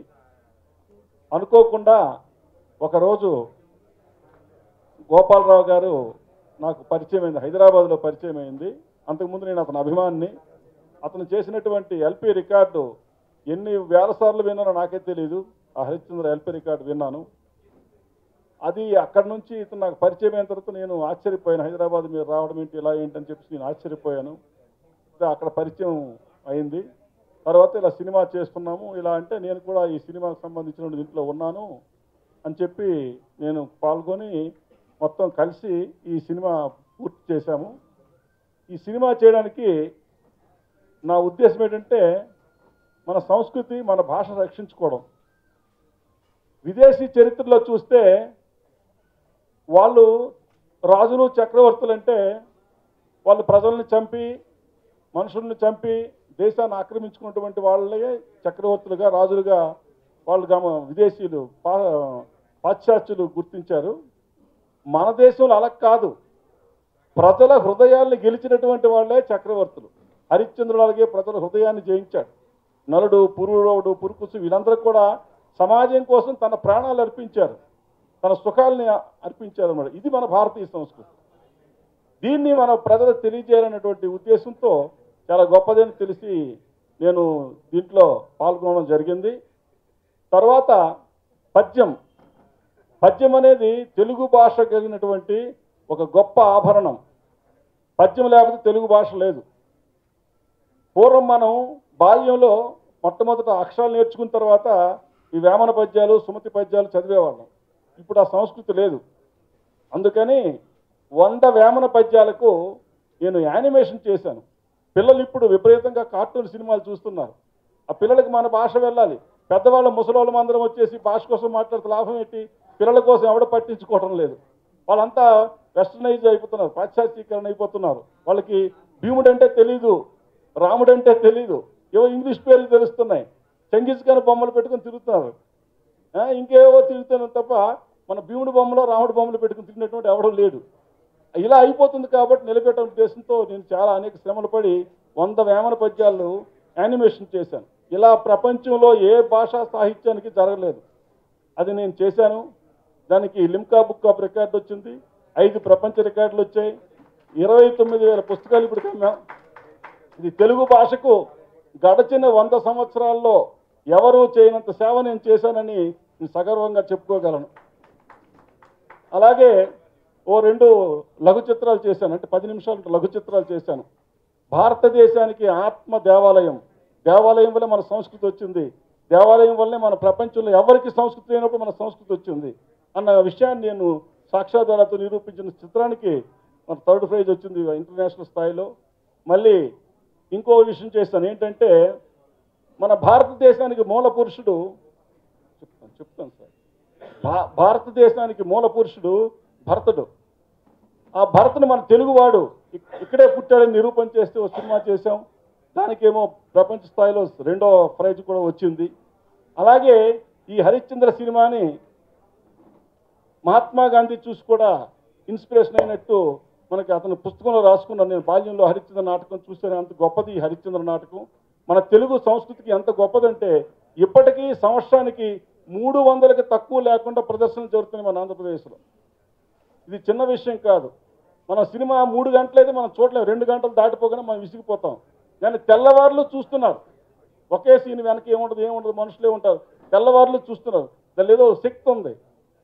కాబట్టి దాన్ని మన ప్రజలకు తీసుకెళ్లాలనుకుని చెప్పేసి గోపాలరావు గారు నాతో మాట్లాడినప్పుడు ఏం చేస్తామనుకొని చెప్తే, ఇప్పుడు మరి ఈ పద్యాలు నేర్చుకునేవారు లేరు అంటే, పద్యం అంటే ఏంటంటే ఈ సినిమా పాటలు పాడినట్టు మెల్లగా పాడడం కాదు, గట్టిగా ఈ పొట్టు గొంతులేళ్ళు వచ్చేసినట్టు అంత గట్టిగా పాడాలి. అదొక శక్తి, అదొక విద్య. అది లేదు. అది ఏం చేస్తాం అనుకోనంటే సినిమాగా తీస్తే నిలబడుతుంది, చరిత్రలో ఉండిపోద్ది అని చెప్పాం.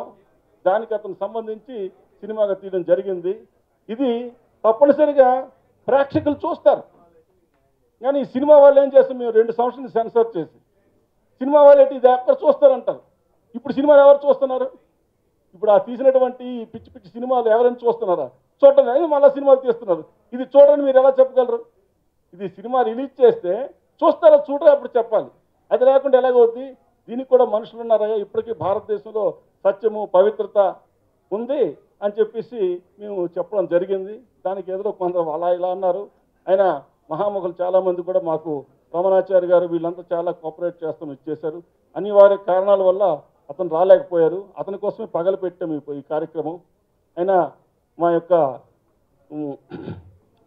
గురుతుల్యులు రామకృష్ణ గారు వచ్చారు, మేడం గారు వచ్చారు, మన సోదరులు వచ్చారు, మీరు అందరూ వచ్చి చాలా అద్భుతంగా ఈ కార్యక్రమాన్ని చేశారు. మేము చెప్పేది ఏంటంటే సమాజానికి మన సంస్కృతి అవసరం. ఉదాహరణకి రైతులు చాలామంది ఆత్మహత్యలు చేసుకుంటున్నారు.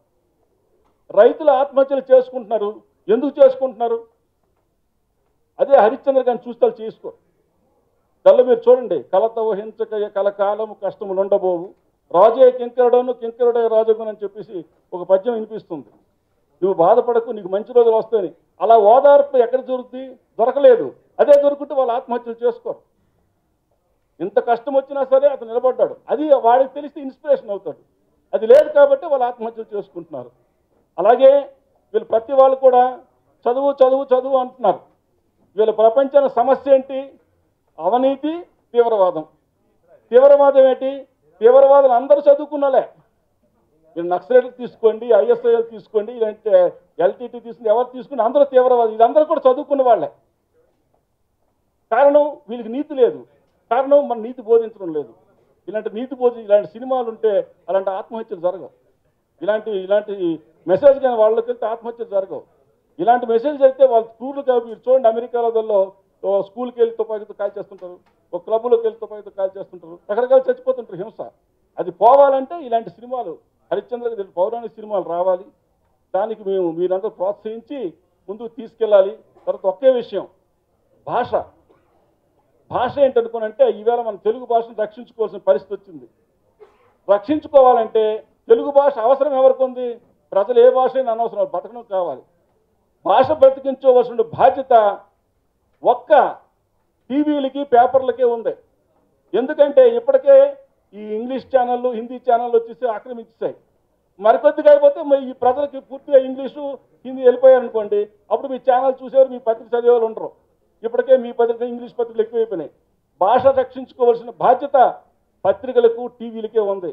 కాబట్టి దీన్ని మీరు గుర్తించి తప్పనిసరిగా మీరు మా సినిమాని ప్రోత్సహించి మా సినిమాని ముందుకు తీసుకెళ్ళి ప్రజల్లోకి తీసుకెళ్లవలసిందిగా ఆశిస్తూ, మేము డబ్బును ఆశించడం లేదు, సమాజ క్షేమం కోసం, మా పద్యం నిలబడడం కోసం, మా డ్రామా నిలబడడం కోసం మేము చేసిన కృషిని గుర్తించవలసిందిగా కోరుతూ నాకు ఈ అవకాశం ఇచ్చినందుకు మరొకసారి అందరికీ కృతజ్ఞతలు తెలియజేసుకుంటూ సెలవు తీసుకుంటున్నాం. సభకు నమస్కారం.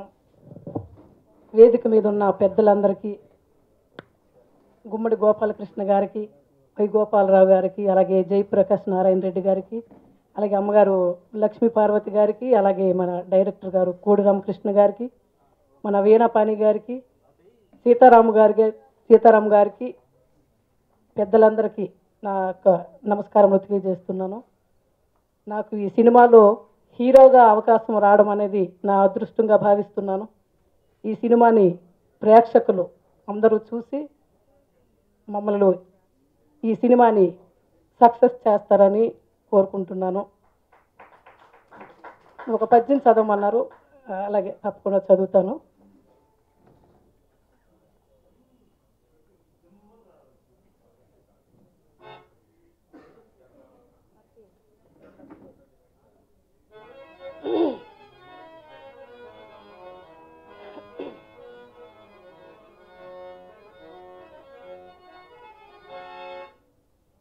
దేవి, మన కష్టములను పుణ్యక్షేత్రమైన వారణాసి దర్శించితిమి. చూడు, ఈ వారణాసి భక్తయోగ పదన్యాసి వారణాసి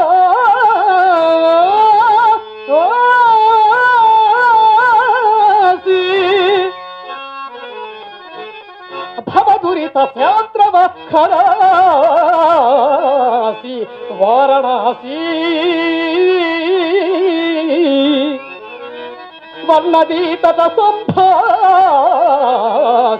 వారణాసి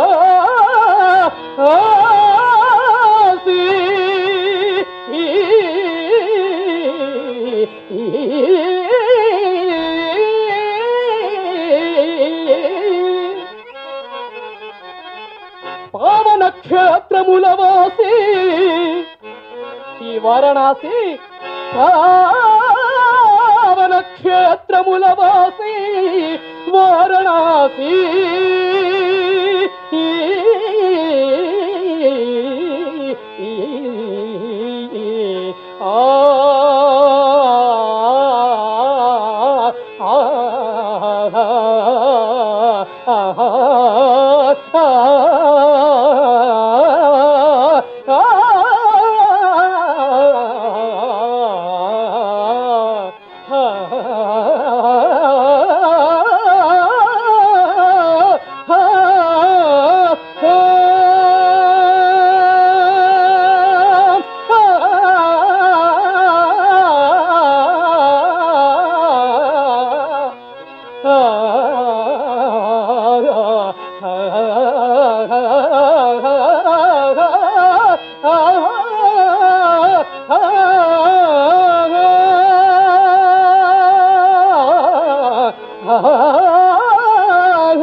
ఎందుకంటే అండి అద్భుతంగా వినే ప్రేక్షక దేవుళ్ళు ఉన్నారు మాకు. ఇక్కడ చూడండి, ఇక్కడ అందరూ యూత్ ఉన్నారు, కుర్రాళ్ళు ఉన్నారు, మా జబర్దస్త్ టీం ఉన్నారు, అందరూ కూడా. కాకపోతే వాళ్ళ మీద నాకు కసి ఉంది. పద్యాన్ని వికృతంగా వాడుకుంటే గుండెలు గొరిగిస్తా. పద్యాన్ని సక్రమంగా పాడగలిగి వికృతంగా చెయ్యండి. సక్రమంగా పాడగలిగి వికృతంగా పాడితే అప్పుడు సక్రమంగా పాడలేని వాళ్ళు నేర్చుకుంటారు. మీకు పాడటం చేతగాక పిచ్చి పాటలు పాడితే నేనే వచ్చి జబర్దస్త్ టీం దగ్గరకు వచ్చి అరెస్ట్ చేస్తా దయచేసి. ఎందుకంటే బ్రదర్స్, మీరందరూ కూడా మీ ఇంట్రెస్ట్కి మీరందరూ ఇప్పుడు అమ్మాయి పాడుతున్నప్పుడు ఇచ్చినటువంటి రెస్పాన్స్కి hats off to you media. మాకు నమ్మకం కలుగుతోంది, మీరందరూ మాకు సహకరిస్తారు. మేమేం డబ్బులు ఇవ్వలేము, మేనేజ్ చేయలేము, పోస్టర్లు వేసుకోలేము, పబ్లిసిటీ కోట్లు ఖర్చు పెట్టలేము, మాకు థియేటర్లు కూడా లేవు. ఎవరైనా దయచేసి థియేటర్లు ఇస్తేనే మేము వేసుకుంటాం. కాబట్టి ఇంత లో ప్రొఫైల్లో ఉన్నటువంటి దాన్ని పైకి తీసుకురావాలనే మా ఆశయం మాత్రం గొప్పది, మా సంకల్పం గొప్పది, మా పట్టుదల గొప్పది. దానికి మీ ప్రోత్సాహం, ఇందాక వెలిగించినటువంటి యొక్క దీపపు సిమ్మికి దీపం మీరు, నూనె మేము. కాబట్టి ఇంకెక్కువగా అక్కర్లేదు, మా గోపాలరావు గారితో కూడా ఒక పద్యం పాడిస్తాను. నేను పాడతాను, మా వేడాపాటి గారే వాయిస్తాను అన్నారు దానికి. ఓకే మంగ గారు, నెక్స్ట్ సినిమాలో ఏ వేషం వేస్తారు? ఇన్స్పిరేషను అంటే మా నాన్నగారు నేర్పించడం ద్వారా. నాకైతే మాత్రం నాటకాలు అప్పటికి తెలియదు, ఏమి నాకు నాటకాల గురించి అయితే తెలియదు. మా ఊర్లో పద్యాలు పాడుతుండేవారు నాటకాలు. మొత్తం నాటక ప్రాక్టీసు, నాటకం గురించి అక్కడ జరుగుతుండేవి. సినిమాలో పాటలు పాడడం ద్వారా నేను సినిమా పాటలు స్కూల్లో ఏదైనా ఫంక్షన్ అయితే, మంగా నువ్వు పాడమ్మా, నువ్వు వేషం నీ వాయిస్ బాగుంటుంది పాడు అని అంటే, నేను ఒకసారి సినిమా పాటలు 2 పాడాను. పాడితే నీ వాయిస్ చాలా బాగుందమ్మా, చంద్రమతి వేషం నేర్పిద్దాము అని అన్నారు. అంటే మా నాన్నగారు మొన్ననే చనిపోయారు, 6 నెలలు అవుతుంది. ఆయన ఎందుకో ఆయన నోటితో మా అమ్మాయికి చంద్రమతి పాత్ర అయితే వద్దు, హరిశ్చంద్ర పాత్ర అయితే నేర్పించండి ఆయన అని అన్నారు. అన్నప్పుడు అలాగా అది ప్రాక్టీస్ పెట్టాము. ప్రాక్టీస్ పెట్టే కొలది, పాడే కొలది వాయిస్ ఏమో అలాగా కొంచెం మగాళ్ళలాగా వాయిస్ మారింది. అక్కడి నుంచి వేషం కానీ భాష కానీ అన్నీ, వేషం అంతా చూసి నువ్వు హరిశ్చంద్ర పాత్రకి చాలా బాగుందమ్మని పెద్ద వాళ్ళందరూ చూడడం, ఆ సజెషన్ ఇవ్వడం. నాకు మెయిన్ ఇన్స్పిరేషన్ అంటే గోపాలరావు గారే. ఎప్పుడైనా ఆయన ప్రక్కన నేను హరిశ్చంద్ర పాత్ర వేయాలి, నా పక్కన ఆయన నక్షత్ర పాత్ర వేయాలని మా నాన్నగారి కోరిక, నా కోరిక కూడా. ఆ భగవంతుడు ఈ రూపంలో నాకు ఇంత అవకాశం కల్పించారు. ఇంత స్థాయికి రావడానికి కారణం కూడా గోపాలరావు గారు. ఆ కోరిక ఇంత స్థాయికి ఎదుగుతానని నేను కల్లో కూడా అనుకోలేదు. ఇదంతా ఆయన ఇచ్చిన నాకు వరమే ఇదంతా. మీడియా వాళ్ళకి విన్నపం చేసింది ఒక్కటే, ఎన్నో సినిమాలు చూస్తున్నారు, ఎన్నో ఈ రకరకాలుగా వస్తున్నాయి. నాటకము అంటే పద్యం అంటే ఏంటో, పద్యమా అని అసహ్యంగా చూడడం, దాన్ని పద్యమా ఎవరు వింటారు, ఎవరు చూస్తారు ఏంటి అని మీరు అంత దీనిగా తీసివద్దండి. నాటక రంగం బ్రతికించండి, నాటకాలను చూడండి. ఇప్పుడు ఈ సత్య హరిశ్చంద్ర సినిమా చూసి దానిలో వీళ్ళు చెప్పిన దానికి ఎంత చేశారు ఏంటి, నాటకం చూస్తే సత్యం గురించి తెలియడానికి మెయిన్. సత్యం అంటే మాట మనం అన్నామంటే నిలబడి ఉండాలి అనే దానికి సత్య హరిశ్చంద్ర నాటకం అనేదాన్ని సినిమాగా ఆయన తీసి మీ ముందుకు తీసుకొస్తున్నారు. కాబట్టి మీరందరూ మీడియా వాళ్ళు ఇదంతా ప్రచారం చేయండి. మమ్మల్ని మీరే డెవలప్ చేస్తే, మీకు వాళ్ళు చెప్పారు ముందు పెద్దలందరూ, మీకు కూడా నేను పాదాభివందనం చేస్తున్నాను. ఇదంతా ప్రజలకు చూపించండి, మమ్మల్ని కూడా అందరూ ఆశీర్వదించాలని కోరుకుంటున్నాను. అయ్యా విప్రోత్తమా, తావళంపుపై బలవంతుండొక్కండు నిలిచి పైకింద్రతనందంతటిదవుగా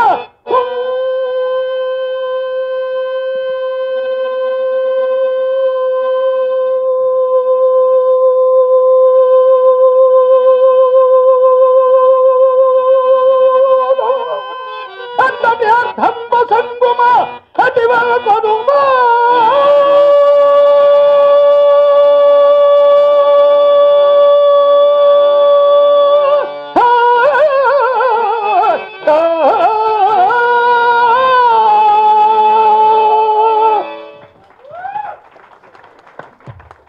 ఆయన వయసు ఎంతో తెలుసా మీకు ఇప్పుడు?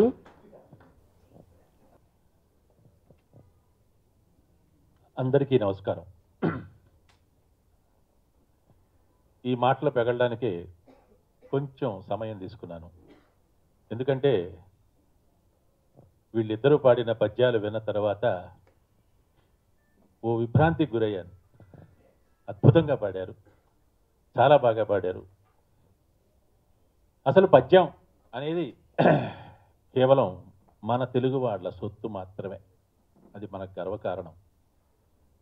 ఈ పద్యం పాడడం, పద్య నాటకాలు ప్రదర్శించడం అనేది అనాదిగా వస్తూనే ఉంది.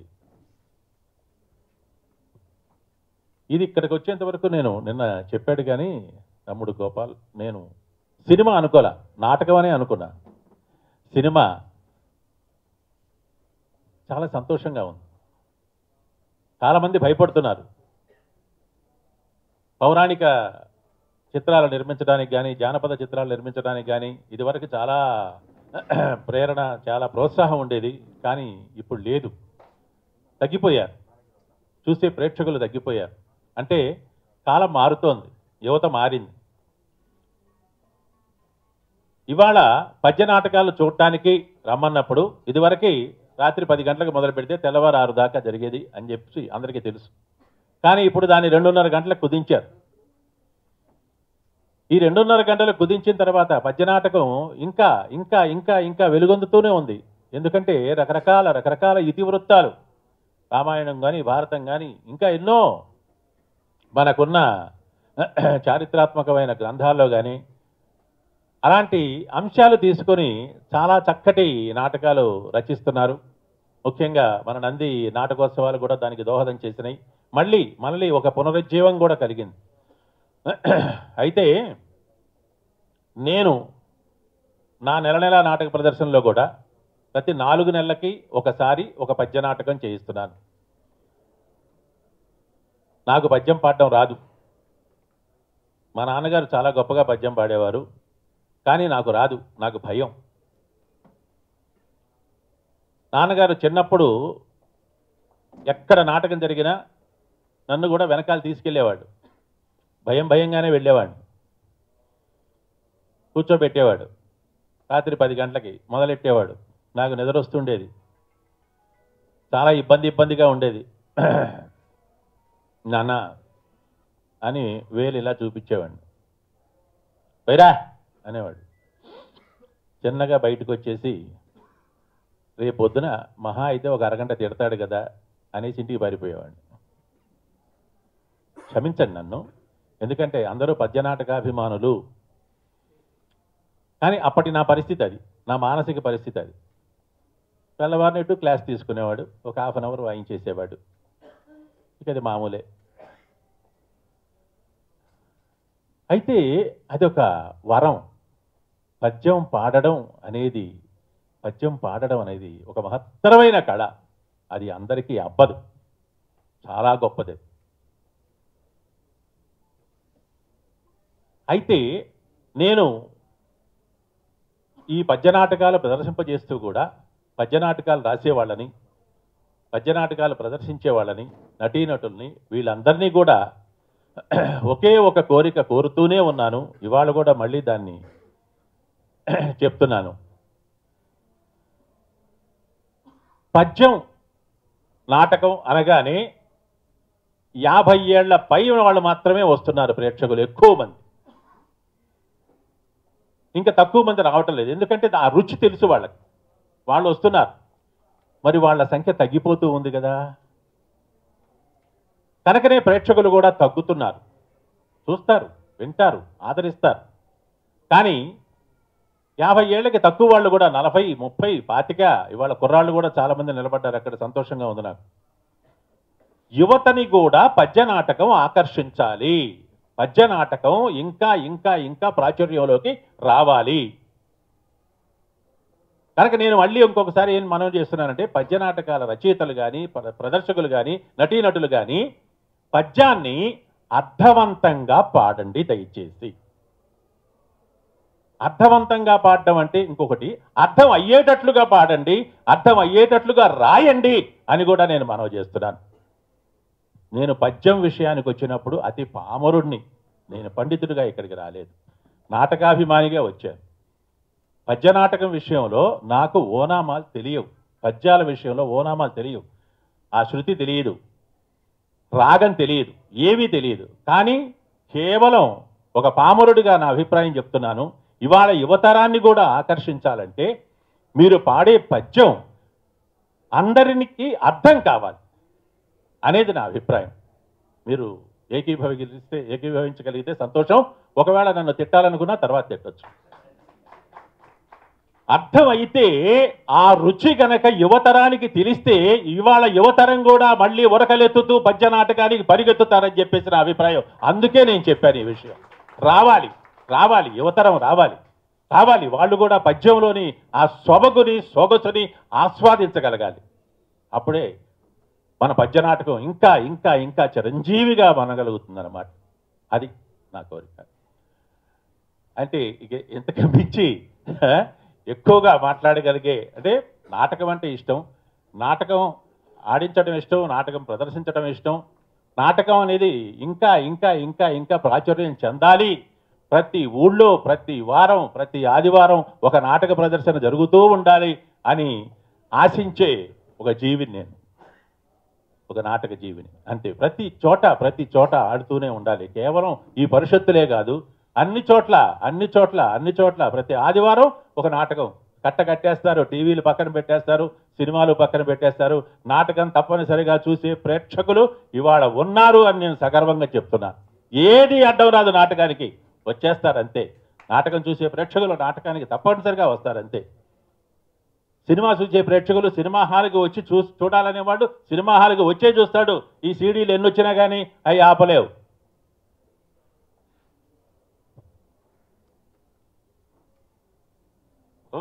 ఇలాంటి మంచి, అంటే ప్రయోగం అనకూడదు, మళ్ళీ ఒక సాహస క్రియ ఇది, ఒక సాహసమే.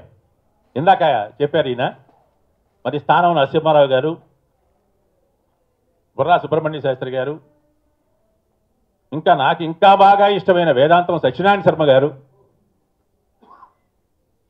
ఆయన నాటకాలు కూడా నేను ప్రదర్శింపజేసుకున్నాను, నా భాగ్యం. వారు ఆ స్త్రీ పాత్రలో నటిస్తున్నప్పుడు రంగస్థలం మీద ఎవరు వాళ్ళ కుటుంబంలో వాళ్ళు కూడా గుర్తించగలిగే వాళ్ళు కాదు అన్నారు. నిజమే, అది నిజమే. వాళ్ళ కుటుంబం వాళ్ళు కాదు, ఎవరైనా సరే ఎవరైనా గుర్తించగలిగే వాళ్ళు కాదు. ముఖ్యంగా ఆ స్త్రీ పాత్ర ధరించినప్పుడు పురుషులందరూ దిగ్భ్రాంతి చెందేవాళ్ళు, విభ్రమ చెందేవాళ్ళు. అట్లాగే ఈరోజు మరి ఈవిడ పురుష పాత్ర ధరిస్తున్నారు. ఇది వరకు కూడా నేను చాలా కాలం క్రితం ఆవిడ షహీదా గారని ఆవిడ శ్రీకృష్ణుడి వేషం వేస్తూ ఉండేవారు, చూశాను నేను. మనో గారి తల్లి వారు చాలా అద్భుతంగా చేసేవాళ్ళు. ఊరూరా ఆవిడ కూడా ప్రదర్శనలు ఇచ్చేవాళ్ళు. ఈ మధ్యకాలంలో నేను స్త్రీలు పురుష పాత్ర వేయడం అనేది వినలేదు, ఇవాళే విన్నాను కూడా. ఇక్కడ మంగాదేవి గారి పద్యం విన్నాను, మామూలుగా లేదది. పురుషులకే దిగ్భ్రాంతి కలిగించేదిగా ఉంది. స్త్రీలు కూడా ఈవిడ స్త్రీయా అని కూడా ఆశ్చర్యపడగలిగేటట్టుగా ఉండాలి అనేదే నా కోరిక. చాలా బాగుందమ్మా, చాలా సంతోషం. అంటే పురుషులైనా స్త్రీ వేషాలు వేయగలిగేది, మేము స్త్రీలు పురుషుల వేషాలు వేయలేమా, పురుషులు చేసే పనులన్నీ చేయలేమా అని కూడా చాలా కాలం నుంచి వస్తూనే ఉంది కదా. మేము ఎందులో తక్కువ అని నిరూపించావమ్మా. చాలా చాలా బాగుంది. భగవంతుడు నీకు ఇంకా ఇంకా మంచి శక్తిని ఇవ్వాలని చెప్పేసి నేను కోరుతున్నాను. గోపాలరావు గారు, అందరూ మీ గురించి చెప్పిన తర్వాత నాకు ఇదివరకు అంతగా తెలియదు కనుక ఇప్పుడు ఇలాంటి 66 సంవత్సరాల్లో మీరు కూడా అద్భుతంగా పాడగలిగారు అంటే అది కేవలం ఆ పద్యం వలనే అని తమ్ముడు కూడా చెప్తున్నాడు. నిజమే, పద్యం వయసును తగ్గిస్తుంది, వికాసాన్ని పెంచుతుంది, అది నిజం. సరే చాలు, ఇవాళ బాగా ఇప్పటికే ఆలస్యమైంది, కొద్దిగా ఆలస్యం అయ్యాను నేను. ఆ ఆలస్యమైనందుకు క్షమించండి, అది కేవలం మోదీ గారి వలన అని చెప్తున్నాను. మోదీ గారి వలనంటే నా దగ్గర ఉండే బ్లాక్ మనీని ఎక్కడో మార్చుకోవడానికి వెళ్ళానని మాత్రం అనుకోకండి. మొన్ననే మా డ్రైవర్కి జీతం ఇచ్చాను, ఆ జీతాన్ని వాడు మార్చుకోవడానికి నేను 500లో ఇచ్చాను, ఇది రాకముందు. దానికి 4000 ఎక్స్చేంజ్ ఇస్తున్నారు. అందుకని వాడు పొద్దున్నే 9:30కే వెళ్ళి బ్యాంకు దగ్గర నుంచి ఇంతకు ముందే వచ్చాడు. అది మోదీ గారి ప్రభావం అంటే, అంతకు మించి లేదు. మోదీ గారు చాలా మంచి పని చేశాడు, చాలా గొప్ప పని చేశాడు. సంతోషం, ఇవాళ గోపాలకృష్ణ నన్ను ఈ సభకు ఆహ్వానించడం, ఇంత చక్కని సభకు ఆహ్వానించడం నాకు చాలా ఆనందంగా ఉంది. మీ అందరికీ మరొకసారి కృతజ్ఞతలు చెప్పుకుంటూ థ్యాంక్ యూ వెరీ మచ్.